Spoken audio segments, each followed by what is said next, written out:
The glass plate rested in Jaden's gloved hands, its surface cold and impossibly fragile. It was 1902 when the image was first captured, a time when photography was still a volatile art form, when exposures took minutes instead of seconds and chemistry could betray you at any moment. The negative showed what appeared to be a simple park scene, nothing more than morning mist rolling across empty pathways and the silhouette of a fountain in the distance. But Jaden knew better now. After weeks of high-resolution scanning at the regional archive, something had emerged from the fog that shouldn't have been there, something that no one had seen for over a century. The discovery happened on a Tuesday afternoon when Jaden was processing a batch of historical negatives for digital preservation. The archive had acquired a collection from an estate sale, hundreds of glass plates documenting the early development of Central City Park. Most were straightforward images of construction, civic ceremonies, and landscape documentation. This particular negative had been catalogued simply as Morning Fog, Central Fountain, March 1902. Nothing in the original notes suggested anything unusual. But when Jaden loaded the high-resolution scan onto the monitor and began adjusting the contrast levels, a shape materialized in the upper quadrant of the frame. At first, it seemed like a trick of the light, a random convergence of fog particles that the human eye wanted to interpret as something meaningful. But the more Jaden examined it, the less random it appeared. Cashton arrived at the archive the following morning with equipment borrowed from the university's imaging lab. As a digital conservator specializing in photographic restoration, Cashton had seen countless anomalies in historical images: light leaks, chemical stains, scratches, double exposures. Every glass plate told a story beyond its intended subject, revealing the fingerprints of time and decay. But this was different. Cashton set up the spectral analysis equipment carefully, positioning the negative under specialized lighting that would reveal any inconsistencies in the emulsion or the glass substrate itself. The tests took hours. Chemical composition analysis, ultraviolet fluorescence imaging, infrared reflectography. Every examination pointed to the same conclusion. The image was authentic. The fog was genuine. And the shape within it was not the result of any technical failure. Jay sat across from Cashton in the archive's research room, surrounded by historical records and reference materials. As the lead historical analyst, Jay's job was to provide context for the images they preserved. Who took them? Why they mattered? What they revealed about the past? The photographer who captured this particular negative was documented in civic records as Carson, an amateur photographer and prominent member of the City Planning Commission. Carson had been tasked with creating a visual record of the park's development, a project that spanned several years and produced hundreds of images. The notes accompanying this negative indicated it was taken early in the morning, around 6 o'clock, when the fog was still thick enough to create atmospheric depth in the composition. Carson had prepared the plate on site, exposed it for nearly 3 minutes, and developed it that same afternoon in a portable darkroom. The original lab technician, Mario Ilora, had noted nothing unusual in the processing log, but Jay found something else in the records, something that made the discovery far more unsettling. Before the park existed, the land had belonged to an institution. The old institutional complex, as it was known in municipal documents, had operated there from 1847 until its sudden closure in 1895. The facility's purpose was vaguely defined in official records, described only as a residential establishment for individuals requiring specialized care. Jay pulled tax records, property transfers, and city planning documents, piecing together a picture of a place that officials seemed eager to forget. The complex had been demolished quickly, its foundations buried under fresh soil and ornamental plantings. Within 7 years, Central City Park had erased nearly all evidence of what came before. Finley joined the investigation at Cashton's request, bringing expertise in perception and cognitive psychology. When Cashton showed Finley the enhanced image, pointing out the structure in the fog, Finley's first response was textbook scientific skepticism. Pareidolia, Finley explained, was the brain's tendency to find familiar patterns in random visual noise. Humans were especially prone to seeing faces because facial recognition was such a fundamental survival mechanism. A few strategically placed shadows could trick the brain into constructing an entire human figure from nothing more than fog and wishful thinking. Finley spent an afternoon analyzing the image using pattern recognition software, mapping the distribution of light and shadow across the foggy region. The results were inconclusive. Some areas showed the kind of random distribution you would expect from atmospheric conditions, but other areas, particularly around what appeared to be eyes and a mouth, showed geometric consistency that was statistically improbable. Maya approached the problem from a different angle entirely. As a photography historian specializing in early darkroom techniques, Maya understood how easily images could be manipulated even in 1902. Photographers had been creating spirit photographs and optical illusions since the medium's invention, using double exposures, strategic lighting, and careful manipulation of the development process. Maya examined the negative under magnification, searching for scratches, etching, or any sign of deliberate alteration. The plate was pristine. No marks on the emulsion, no evidence of combination printing or multiple exposures. If this was a hoax, it was executed with extraordinary subtlety by someone who left no trace of their methods. The breakthrough came when Dream started researching local history outside the official archives. Dream worked as a genealogist, specializing in family histories and community records that often existed only in private collections and local newspapers. In a box of miscellaneous documents at the County Historical Society, Dream found a collection of personal papers from someone who had worked at the old institutional complex in its final years. Among the letters and administrative notes was a single photograph, poorly preserved and barely recognizable. It showed a group of residents standing in front of the complex's main building, their faces pale and indistinct in the harsh sunlight. One figure stood apart from the others, positioned at the edge of the frame as if caught accidentally by the photographer. The person's features were difficult to make out, but there was something about the arrangement of light and shadow across the face that Dream found hauntingly familiar. When Dream brought the photograph to the archive, Viviana was the one who made the connection. Viviana had been working as Jaden's assistant, helping with the technical aspects of the digital preservation project. Viviana had spent hours staring at the enhanced image of the fog, trying to understand what they were actually looking at. Now, with the institutional photograph laid out beside the monitor, the resemblance was impossible to ignore. The proportions were similar. The angle of the head, the way shadows fell across the features. It wasn't a perfect match, nothing that would hold up to forensic analysis, but it was close enough to be deeply uncomfortable. Elaine read through the institutional records with growing unease. As the archive's director, Elaine had final authority over what materials were released to the public and how they were presented. This case was proving problematic on multiple levels. If they published the image with all its accompanying context, the speculation and sensationalism would be inevitable. People would see what they wanted to see, and the archive's reputation for serious historical scholarship would suffer. But if they suppressed the information, they would be failing in their duty to preserve and share historical truth, however strange that truth might be. Elaine called a meeting with the full research team, determined to reach a consensus before making any decisions. Elodie brought additional context to that meeting, having spent the previous week combing through newspaper archives from 1902. Elodie had found something that changed the nature of the entire investigation. In the March 14th edition of the city newspaper, buried in a column of brief local news items, was a single paragraph describing an unusual occurrence in Central City Park. A maintenance worker had reported a disturbance in the morning fog near the central fountain, describing it as a momentary but distinct presence that seemed to move against the natural flow of the mist.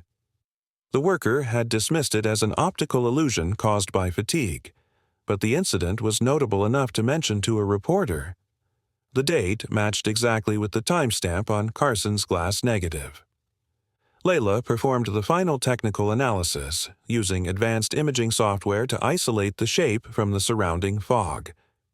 Layla's background in forensic image analysis meant approaching the problem with rigorous methodology, treating the negative like evidence in an investigation.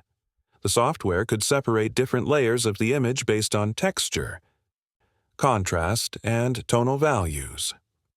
When Layla ran the fog region through multiple filters, the shape became more defined, more structured.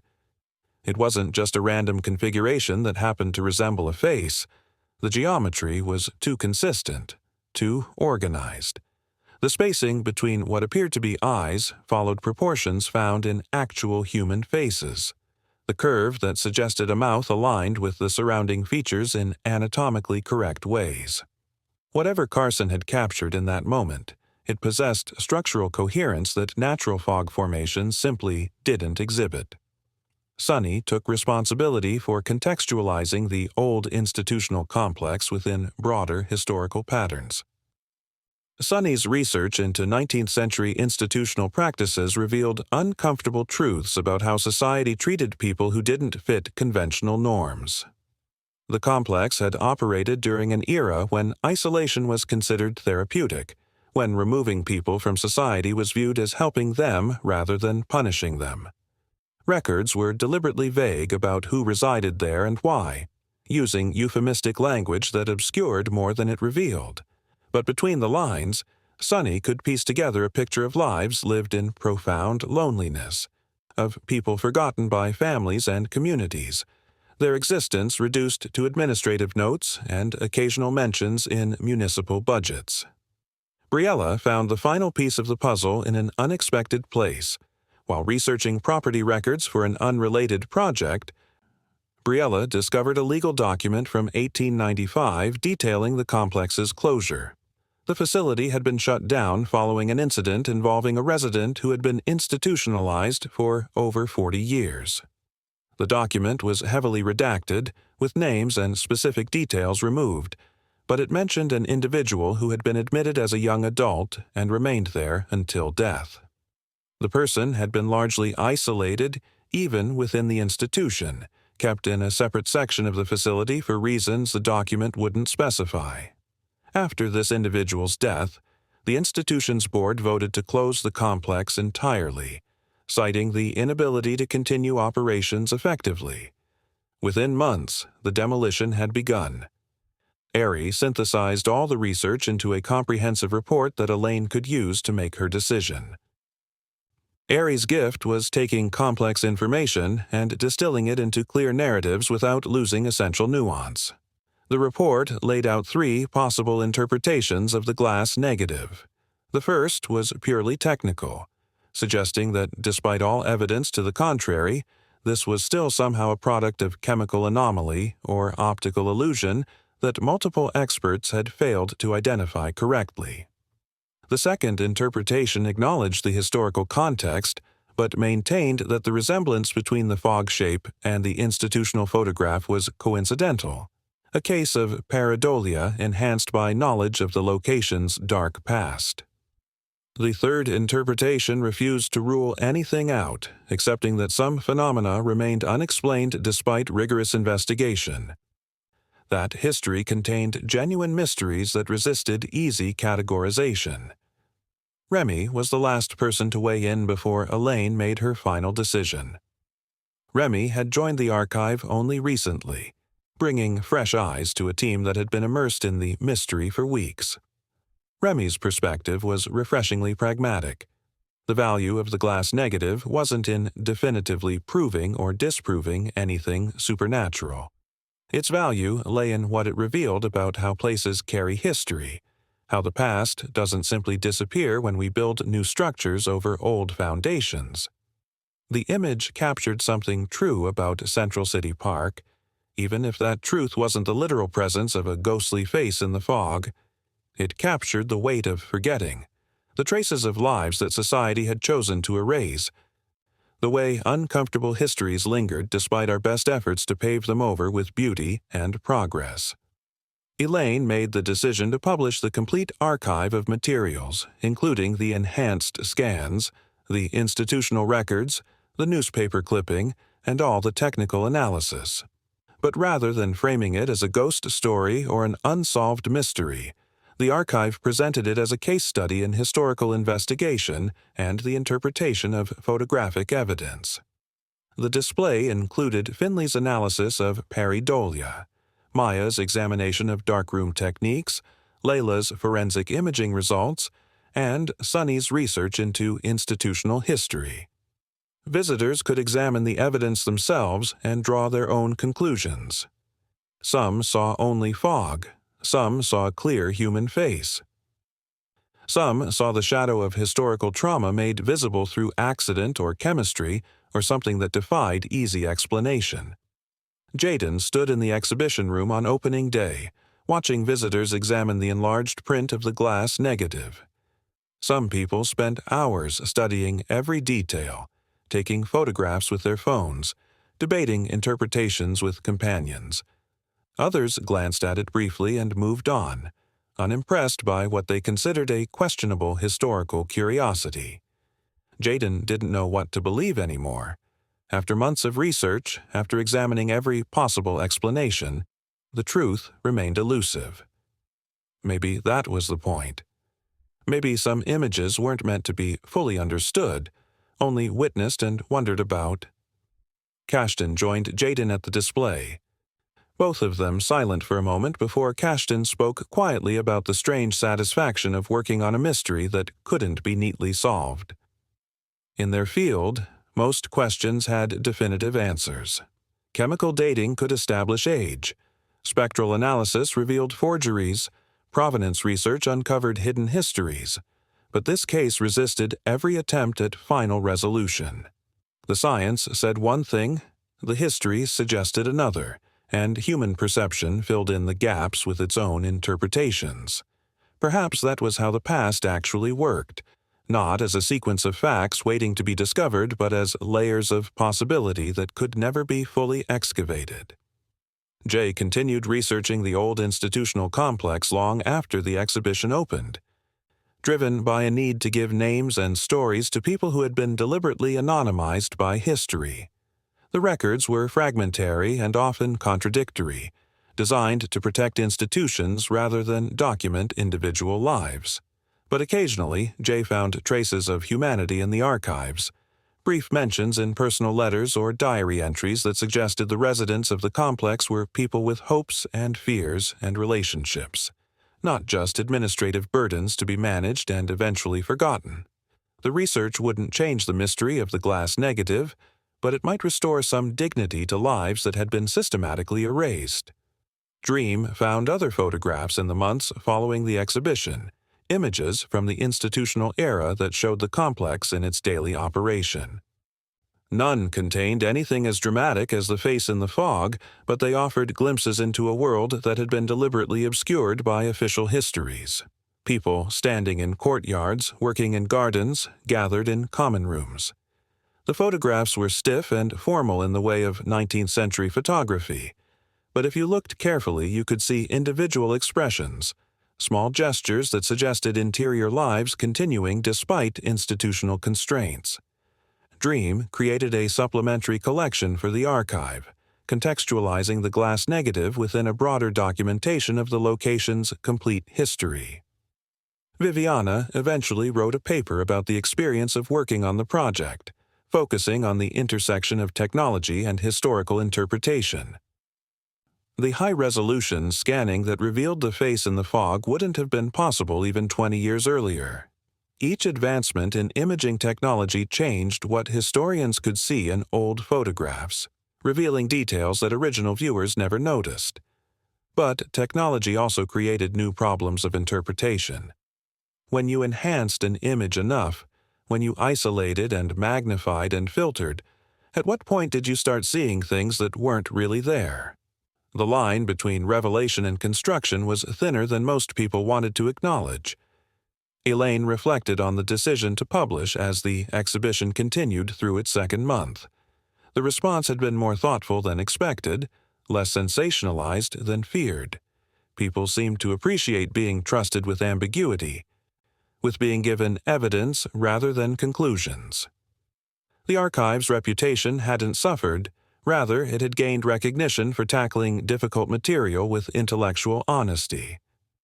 But Elaine still wondered about responsibility, about whether releasing the image had honored or exploited the people whose lives intersected with that forgotten patch of ground in 1902. Elodie kept searching newspapers from the period, looking for any other mentions of unusual occurrences in the park. There were a few, scattered across several years. Brief reports of visitors feeling suddenly uneasy near the central fountain, of fog behaving strangely on certain mornings, of photographs that didn't quite capture what the photographer remembered seeing. None of it proved anything, but it suggested a persistence of unease around that specific location, as if the land itself remembered what had been built there before the park. Layla ran additional analyses periodically, testing new imaging techniques as they became available. Each advancement revealed more structure in the fog, more detail in what might or might not be a face. But more detail didn't bring more clarity. If anything, it deepened the mystery, showing just how organized the shape was while offering no explanation for why it should be organized at all. Layla eventually accepted that some questions in forensic imaging didn't have forensic answers, that the tools could describe what existed in an image without explaining why it existed. Sunny published the research on the institutional complex in a historical journal, carefully documenting the patterns of isolation and erasure that characterized such facilities. The article mentioned the glass negative only briefly, as one example of how forgotten histories could resurface in unexpected ways. But for Sunny, the real story wasn't about the face in the fog, but about all the faces that had been systematically removed from historical memory, the people whose lives were reduced to anonymous entries in administrative ledgers. Briella continued tracing property records, mapping the complete transformation of the land from institutional facility to public park. The rapidity of the change was remarkable. Within 7 years, every building had been demolished, every foundation buried, every trace of the complex's existence removed from the visible landscape. Only the land itself remained unchanged, and even that had been reshaped with imported soil and designed gardens. It was as if the city had been desperate to forget what had stood there, to replace institutional trauma with recreational beauty as quickly as possible. Aries' final report became the basis for the exhibition text, explaining the investigation's methodology and findings in accessible language. The report emphasized process over conclusion, walking visitors through each stage of analysis and showing how different types of expertise contributed to understanding the image. It was, in many ways, a document about how historical research actually worked, about the careful accumulation of evidence and the honest acknowledgement of interpretive limits. Remy moved on to other projects but remained fascinated by the question of what made certain images powerful while others were quickly forgotten. The glass negative had captured something that resonated with people beyond its technical or historical interest. Maybe it was the face, or maybe it was the story, or maybe it was simply the mystery itself. People wanted to believe that history contained genuine enigmas, that not everything could be explained by science or rationalized by scholarship. The image offered that possibility, a space where multiple interpretations could coexist without any being definitively correct. The glass plate remained in the archive's climate-controlled storage, carefully preserved alongside thousands of other historical negatives. Jaden checked on it periodically, running routine condition assessments to ensure the emulsion remained stable. Each time, Jaden spent a few extra moments studying the image, looking for something new in the fog. The face was always there, exactly as it had been when first discovered, unchanging and unexplainable. Whether it was genuine anomaly or elaborate coincidence or something that transcended both categories, It had survived the transition from glass to digital, from 1902 to the present day, and in surviving, it had forced everyone who encountered it to reckon with the uncomfortable possibility that some aspects of the past refused to remain safely buried beneath manicured parks and modern developments. The story of the glass negative wasn't really about solving a mystery, but about learning to live with one, about accepting that history contained spaces where certainty wasn't possible and that was acceptable. The face in the fog endured not because anyone proved what it was, but because no one could prove what it wasn't. In that ambiguous space, the past remained present, demanding attention, refusing to be forgotten completely. And perhaps that was the real legacy of those who lived and died at the old institutional complex, people whose names were lost but whose presence persisted in ways that defied complete erasure. The fog had captured something that morning in 1902, whether through chemistry or coincidence or forces that remained beyond understanding. What mattered was that it survived, that someone noticed, that the story was finally told.